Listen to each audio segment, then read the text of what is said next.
Hi hello friends, ಹೇಗಿದ್ದೀರಾ friends? ಇವತ್ತೊಂದು ಹೊಸ ರೆಸಿಪಿ, ಅದುವೇ ನಮ್ಮ ಉದ್ದಿನ ಬೇಳೆಯ ದಹಿ ವಡೆ, ಅಂದರೆ ಉದ್ದಿನ ಬೇಳೆಯ ಮೊಸರು ವಡೆ. ಇದಕ್ಕೆ ಹಿಂದಿಯಲ್ಲಿ ಅಂತೂ ಮಾಷ್ಕಿ ದಹಿ ವಡೆ ಅಂತಾನೂ ಹೇಳ್ತಾರೆ. ಇದು ಮಾಡಲಿಕ್ಕಂತೂ ತುಂಬಾ ಈಸಿ. ಇದಕ್ಕಿಂತ ಮುಂಚೆ ನನ್ನ ಚಾನಲಲ್ಲಿ ನಾನು ಕಡಲೆ ಹಿಟ್ಟದ್ದು ಕೂಡ ಮೊಸರು ವಡೆ ಶೇರ್ ಮಾಡಿದ್ದೇನೆ. ಅದನ್ನು ಕೂಡ ನೀವು ನೋಡ್ಕೊಂಡು ಬನ್ನಿ ಫ್ರೆಂಡ್ಸ್. ಇವತ್ತದ್ದು ಮೊಸರು ವಡೆ ಅಂತೂ ತುಂಬಾ ಟೇಸ್ಟಿಯಾಗಿರುವಂತಹ ಹಾಗೂ ಸ್ವಲ್ಪನೇ ಲೈಟಾಗಿ ಸ್ವೀಟ್ನೆಸ್ ಇರುವಂತಹ ಈ ಮೊಸರು ವಡೆ ಹೇಗೆ ಮಾಡೋದಂತ ನಿಮ್ಮ ಜೊತೆ ನಾನು ಸ್ಟೆಪ್ ಬೈ ಸ್ಟೆಪ್ ಶೇರ್ ಮಾಡಿದ್ದೇನೆ.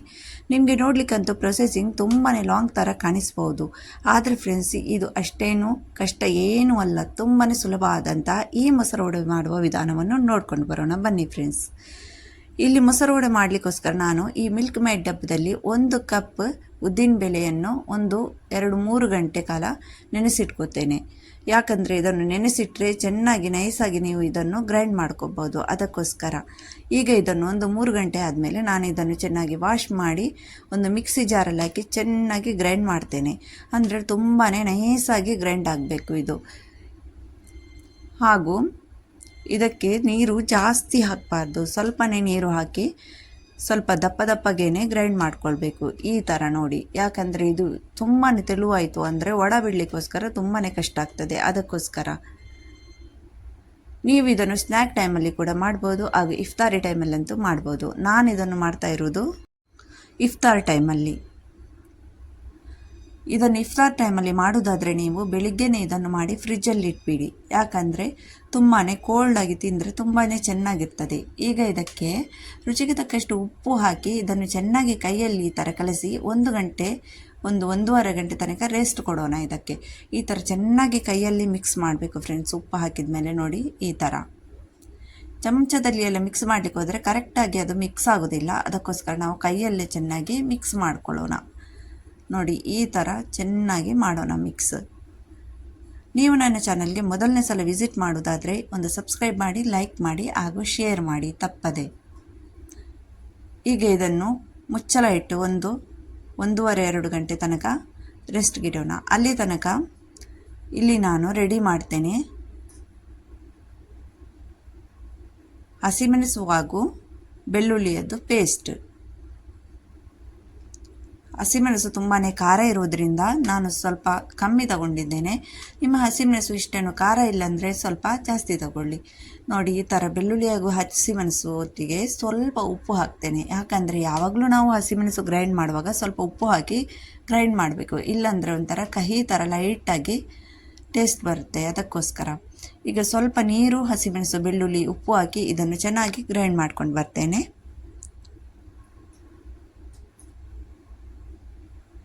ಇದು ನೋಡಿ, ಈಗ ಚೆನ್ನಾಗಿ ಈ ಥರ ಗ್ರೈಂಡ್ ಆಗಿದೆ. ಇದನ್ನೀಗ ಒಂದು ಡಿಶಸಲ್ಲಿ ಹಾಕ್ತೇನೆ.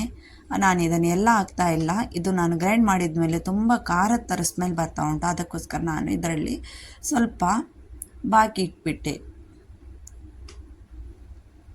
ಅದನ್ನು ನೀವು ಬಾಕಿ ಆ ಥರ ಉಳಿದರೆ ಸ್ವಲ್ಪ ನಿಂಬೆ ಹುಳಿ ರಸ ಹಿಂಡಿ ಅದನ್ನು ಫ್ರಿಜ್ಜಲ್ಲಿ ಇಟ್ಟುಬಿಡಿ. ಯಾವಾಗಲೂ ಹಸಿಮೆಣಸು ಗ್ರೈಂಡ್ ಮಾಡಿದಂತಹ ಉಳಿದರೆ ಹಸಿಮೆಣಸಿಗೆ ಸ್ವಲ್ಪ ನಿಂಬೆ ಹುಳಿ ರಸ ಹಾಕಿ ಫ್ರಿಜ್ಜಲ್ಲಿ ಇಟ್ಟರೆ ನಿಮ್ಗೆ ಬೇಗ ಹಾಳಾಗೋದಿಲ್ಲ, ಸ್ವಲ್ಪ ದಿನ ಜಾಸ್ತಿನೇ ಇಟ್ಬಹುದು. ನನಗೆ ಎಷ್ಟು ಅಗತ್ಯ ಉಂಟು ಅಷ್ಟನ್ನು ನಾನೊಂದು ಪಾತ್ರೆಯಲ್ಲಿ ಹಾಕಿ ನೀರು ಹಾಕಿದ್ದೇನೆ. ನೀರು ನಮಗೆ ಈ ವಡ ಡಿಪ್ ಆಗುವ ತನಕ ನೀರು ಹಾಕಬೇಕು. ಈಗ ಇದನ್ನು ಫ್ರೈ ಮಾಡುವ ಟೈಮ್ ಆಯಿತು. ನೋಡಿ, ವಡ 3 ಗಂಟೆ ರೆಸ್ಟ್ ಕೊಟ್ಟ ಮೇಲೆ ನಾನು ಇದನ್ನೀಗ ಇಲ್ಲಿ ಎಣ್ಣೆ ಚೆನ್ನಾಗಿ ಬಿಸಿ ಆದಮೇಲೆ ಫ್ರೈ ಮಾಡ್ತಾ ಇದ್ದೇನೆ. ಯಾಕಂದರೆ ಇದಕ್ಕೆ ನಾನು ಸೋಡಾದ ಪುಡಿ ಮೊದಲೇ ಹಾಕಲಿಲ್ಲ. ಯಾವಾಗಲೂ ನಾವು ವಡ ಮಾಡುವಾಗ ನಾವು ವಡ ಬಿಡುವ ಟೈಮಲ್ಲೇ ಸೋಡಾದ ಪುಡಿ ಹಾಕಿ ಮಿಕ್ಸ್ ಮಾಡಿಯೇ ವಡ ಬಿಡಬೇಕು. ನೋಡಿ, ಈ ಥರ ಎಣ್ಣೆ ಚೆನ್ನಾಗಿ ಬಿಸಿಯಾಗಿದೆ ಅಂತ ಒಮ್ಮೆ ಟ್ರೈ ಮಾಡ್ಕೋತೇನೆ. ಆಮೇಲೆ ಎಲ್ಲ ವಡವನ್ನು ಈ ಎಣ್ಣೆಯಲ್ಲಿ ಬಿಡ್ತೇನೆ. ನೋಡಿ, ಈ ಥರ ನಾನು ರೌಂಡಾಗಿ ಬಿಡ್ತಾ ಇದ್ದೇನೆ. ನಿಮಗೆ ಶೇಪ್ ಬೇಕು ಅಂದರೆ ಸಣ್ಣಗೆ ಇದಕ್ಕೆ ವಡದ ಶೇಪ್ ಕೊಟ್ಟು ಕೂಡ ನೀವು ಎಣ್ಣೆಯಲ್ಲಿ ಬಿಡ್ಬೋದು ಫ್ರೆಂಡ್ಸ್. ತುಂಬಾ ಟೇಸ್ಟ್ ಆಗಿರುವಂಥ ಈ ಉದ್ದಿನ ಬೇಳೆಯ ಮೊಸರು ವಡೆ ಅಂತೂ ನಮ್ಮ ಮನೆಯಲ್ಲಿ ಅಂತೂ ಎಲ್ಲರಿಗೂ ಇಷ್ಟ, ತುಂಬಾ ಇಷ್ಟಪಟ್ಟು ತಿಂತಾರೆ ಎಲ್ಲರೂ ಕೂಡ. ಇದು ಕೂಡ ತುಂಬಾ ಕೋಲ್ಡ್ ಆಗಿರ್ತದೆ, ಫ್ರಿಜ್ಜಲ್ಲಿ ಇಟ್ಟ ಮೇಲೆ ಅಂತೂ ಮಕ್ಕಳು ಕೂಡ ಅದನ್ನು ತುಂಬ ಇಷ್ಟಪಡ್ತಾರೆ. ನೀವು ಇದನ್ನು ಟ್ರೈ ಮಾಡಿ ತಪ್ಪದೆ ಫ್ರೆಂಡ್ಸ್. ಈಗ ಒಂದು ಸೈಡ್ ಅಂತೂ ಚೆನ್ನಾಗಿ ಕಾಯ್ದಿದೆ, ಇನ್ನೊಂದು ಸೈಡಿಗೆ ನಾನು ಈ ಥರ ಇನ್ನೊಂದು ಸೈಡ್ ಕೂಡ ಪಲ್ಟಿ ಮಾಡಿ ಹಾಕ್ತಾ ಇದ್ದೇನೆ. ಎಲ್ಲವನ್ನು ಚೆನ್ನಾಗಿ ಈ ಥರ ಕ್ರಿಸ್ಪಿ ಆಗುವ ತನಕ ಫ್ರೈ ಮಾಡೋಣ. ತುಂಬಾ ಸ್ಪೀಡ್ ಗ್ಯಾಸಲ್ಲಿ ಇಡಬೇಡಿ, ಯಾಕಂದರೆ ಸ್ಪೀಡ್ ಗ್ಯಾಸಲ್ಲಿ ಇಟ್ಟರೆ ಕರಿದು ಹೋಗ್ತದೆ. ಅದಕ್ಕೋಸ್ಕರ ನೀವು ಮೀಡಿಯಮ್ ಫ್ಲೇಮಲ್ಲಿಟ್ಟು ಇದನ್ನು ಫ್ರೈ ಮಾಡಿ. ಸೋಡದ ಪುಡಿ ಅಂತೂ ಹಾಕುವಾಗ ಫ್ರೆಂಡ್ಸ್, ಬೇಕಿಂಗ್ ಸೋಡಾ ತುಂಬ ಜಾಸ್ತಿ ಹಾಕಬೇಡಿ. ತುಂಬ ಜಾಸ್ತಿ ಬೇಕಿಂಗ್ ಸೋಡಾ ಹಾಕಿದರೆ ಇದು ತುಂಬಾ ಎಣ್ಣೆ ಇದು ಎಳ್ಕೊಳ್ತದೆ ವಡ. ಅದಕ್ಕೋಸ್ಕರ ಈಗ ಈ ವಡವನ್ನು ಎಣ್ಣೆಯಿಂದ ತೆಗೆದು ನಾವು ಇಲ್ಲಿ ಪೇಸ್ಟದು ನೀರು ಮಾಡಿ ಇಟ್ಟಿದ್ದೇವೆ, ಅದರಲ್ಲಿ ಹಾಕೋಣ. ಈಗ ಇದೇ ಥರ ನಾನು ಸ್ವಲ್ಪ ವಡವನ್ನು ಇದೇ ಥರ ಹಾಕ್ತಾ ಹೋಗ್ತೇನೆ. ಫಟಾಫಟ್ ಅಂತ ನಮ್ಮ ಈ ಮೊಸರು ವಡೆ ರೆಡಿ ಆಗ್ತದೆ. ಈಗ ನೋಡಿ, ಈ ನೀರಲ್ಲಿ ಹಾಕಿದ್ದೇನೆ, ಅದನ್ನು ಸ್ವಲ್ಪ ಒಂದು ಸೈಡ್ ಸಾಫ್ಟ್ ಆದಮೇಲೆ ಇನ್ನೊಂದು ಸೈಡ್ಗೆ ಮಗುಚಿ ಹಾಕೋಣ. ನೋಡಿ, ತಿರುಗಿಸಿ ಹಾಕ್ತಾ ಇದ್ದೇನೆ ಇನ್ನೊಂದು ಸೈಡ್ಗೆ.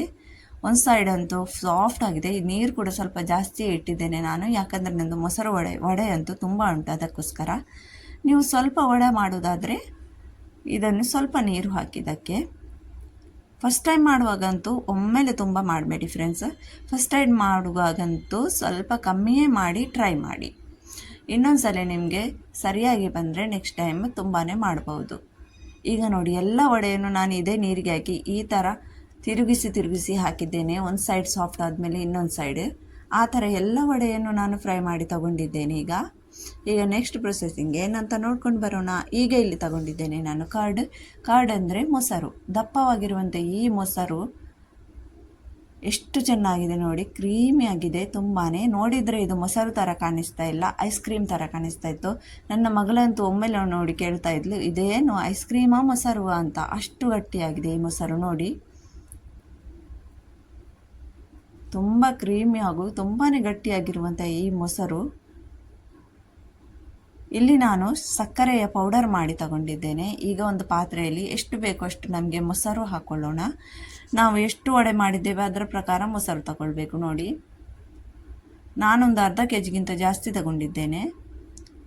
ನಾನೀಗ ತಗೊಂಡ ಡಬ್ಬ ಅಂತೂ 1 kgಯದ್ದು, ಅದರಲ್ಲಿ ಸ್ವಲ್ಪ ನಾನು ಬಾಕಿ ಇಟ್ಟಿದ್ದೇನೆ. ಈಗ ಇದನ್ನು ಸಕ್ಕರೆಯ ಪೌಡರ್ ಹಾಕಿ ಚೆನ್ನಾಗಿ ಮಿಕ್ಸ್ ಮಾಡಬೇಕು, ಲಂಪ್ಸ್ ಇರಬಾರ್ದು ಮೊಸರಲ್ಲಿ. ಆ ಥರ ಚೆನ್ನಾಗಿ ಕ್ರೀಮಿ ಆಗೋ ತನಕ ನಾವು ಇದನ್ನು ಮಿಕ್ಸ್ ಮಾಡಬೇಕು. ಇದು ತುಂಬಾ ಮೊಸರು ದಪ್ಪ ಇರುವ ಕಾರಣ ನಾನು ಇದಕ್ಕೆ ಸ್ವಲ್ಪ ನೀರು ಕೂಡ ಹಾಕ್ತಾ ಇದ್ದೇನೆ. ನೋಡಿ, ಈ ಥರ ಸ್ವಲ್ಪ ನೀರು ಹಾಕಿ ಮಿಕ್ಸ್ ಮಾಡ್ತಾ ಇದ್ದೇನೆ. ಈಗ ಚೆನ್ನಾಗಿ ಇದು ಮಿಕ್ಸ್ ಆದಮೇಲೆ ಈ ಮೊಸರನ್ನು ಇದರ ಮೇಲೆ ಎಲ್ಲ ಸ್ಪ್ರೆಡ್ ಮಾಡೋಣ. ಇದರ ಮೇಲೆ ಎಲ್ಲ ವಡದ ಮೇಲೆ ಫುಲ್ಲು ಸ್ಪ್ರೆಡ್ ಮಾಡೋಣ. ತುಂಬಾ ತೆಳು ಮೊಸರು ಹಾಕಬಾರ್ದು, ಇದಕ್ಕೆ ಸ್ವಲ್ಪ ದಪ್ಪನೇ ಇರಬೇಕು ಮೊಸರು, ಚೆನ್ನಾಗಿರ್ತದೆ ತಿನ್ನಲಿಕ್ಕೋಸ್ಕರ. ಯಾಕಂದರೆ ಇದರಲ್ಲಿ ಸ್ವಲ್ಪ ನೀರು ಕೂಡ ಕೆಳಗಡೆ ಇರುವುದರಿಂದ, ಹಸಿಮೆಣಸು ಹಾಗೂ ಬೆಳ್ಳುಳ್ಳಿಯದ್ದು ನೀರು ಕೂಡ ಇರುವುದರಿಂದ ಮೇಲ್ಗಡೆ ಈ ಥರ ದಪ್ಪ ಮೊಸರು ಹಾಕಿದರೆ ಕವರ್ ಆಗ್ತದೆ. ಈ ಥರ ಎಲ್ಲ ಮೊಸರನ್ನು ನಾನು ಹಾಕ್ತೇನೆ ಸೈಡಿಗೆ ಎಲ್ಲ. ಇದರ ಟೇಸ್ಟ್ ಅಂತೂ ಈ ಹಸಿಮೆಣಸು ಹಾಗೂ ಬೆಳ್ಳುಳ್ಳಿಯ ಪೇಸ್ಟಿಂದ ತುಂಬಾ ಚೆನ್ನಾಗಿ ಬರ್ತದೆ ಫ್ರೆಂಡ್ಸ್. ನೀವೊಮ್ಮೆ ಇದನ್ನು ಖಂಡಿತ ಟ್ರೈ ಮಾಡಿ, ಸ್ವಲ್ಪನಾದರೂ ಮಾಡಿ ಟ್ರೈ ಮಾಡಿ ನೋಡಿ ಎಷ್ಟು ರುಚಿ ಆಗ್ತದೆ ಅಂತ. ಆಮೇಲೆ ನನಗೆ ಕಮೆಂಟ್ ಬಾಕ್ಸ್ ಮೂಲಕ ತಿಳಿಸಿಕೊಡಿ. ಇದಕ್ಕಿಂತ ಮೊದಲು ಕಡಲೆ ಹಿಟ್ಟಿನ ಮೊಸರು ವಡೆ ಕೂಡ ನನ್ನ ಚಾನಲಲ್ಲಿ ಉಂಟು, ಅದನ್ನು ಕೂಡ ನೋಡಿ ಫ್ರೆಂಡ್ಸ್ ನೀವು. ನೋಡಿ, ಈಗ ಎಲ್ಲ ಮೊಸರು ಹಾಕಿದ ಮೇಲೆ ನಿಮಗೆ ಅನಿಸ್ಬೋದು ಇದು ಮೇಲೇ ಮೊಸರು ನಿಂತಿದೆ ಅಂತ. ಹಾಗೇನೂ ಇಲ್ಲ, ಸ್ವಲ್ಪ ಹೊತ್ತಾದಮೇಲೆ ಅದೆಲ್ಲ ಮೊಸರನ್ನು ಎಳ್ಕೊಳ್ತದೆ ಈ ವಡ. ನೋಡಿ, ಈ ಥರ ಸ್ವಲ್ಪ ನಾನು ಇದನ್ನು ಶೇಕ್ ಮಾಡ್ತೇನೆ, ಯಾಕಂದರೆ ಮೊಸರು ಚೆನ್ನಾಗಿ ಒಳಗಿನ ತನಕ ಎಳ್ಕೊಳ್ಳಿ ಅಂತ. ನೋಡಿ, ಈ ಥರ. ಈಗ ನೋಡಿ, ಈಗ ಯಾವ ಥರ ಆಗಿದೆ ಅಂತ. ಇನ್ನೂ ಸ್ವಲ್ಪ ಹೊತ್ತಾದಮೇಲೆ ಇನ್ನೂ ಇದು ಮೊಸರು ಎಲ್ಲ ವಡೆಗೆ ಚೆನ್ನಾಗಿ ಸಾಫ್ಟ್ ಆಗ್ತದೆ. ಈಗ ನೆಕ್ಸ್ಟ್ ನಮಗೆ ಬೇಕು ಇದಕ್ಕೆ ಕೊತ್ತಂಬರಿ ಸೊಪ್ಪು ಹಾಗೂ ಪುದೀನ ಸೊಪ್ಪಿನ ಚಟ್ನಿ.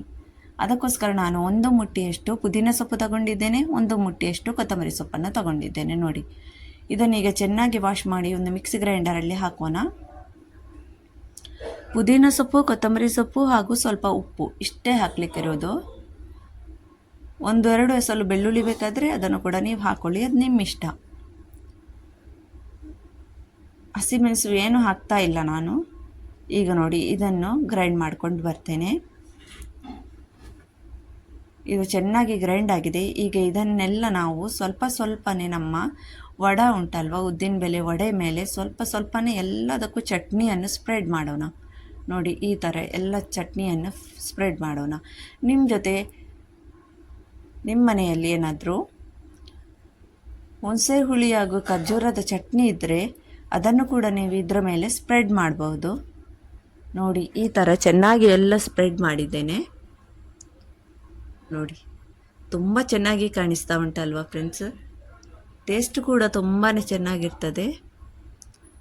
ಈಗ ಇದರ ಮೇಲೆ ಹಾಕ್ತಾ ಇದ್ದೇನೆ ನಾನು ದಾಳಿಂಬೆ ಹಾಕೋದ್ರಿಂದಂತೂ ಇದರ ಟೇಸ್ಟೇ ತುಂಬಾ ಚೆನ್ನಾಗಿರ್ತದೆ. ದಾಳಿಂಬೆಯನ್ನು ನೀವು ಸ್ಕಿಪ್ ಮಾಡಬೇಡಿ. ಇದಕ್ಕೆ ದಾಳಿಂಬೆಯನ್ನು ನೆನಪಲ್ಲಿ ಹಾಕಿ ತಪ್ಪದೇ ಹಾಕಿ ಫ್ರೆಂಡ್ಸ್. ಇದರಿಂದಾನೇ ಇದರ ಟೇಸ್ಟ್ ಇನ್ನೂ 10 ಗುಣ ಜಾಸ್ತಿ ಆಗ್ತದೆ.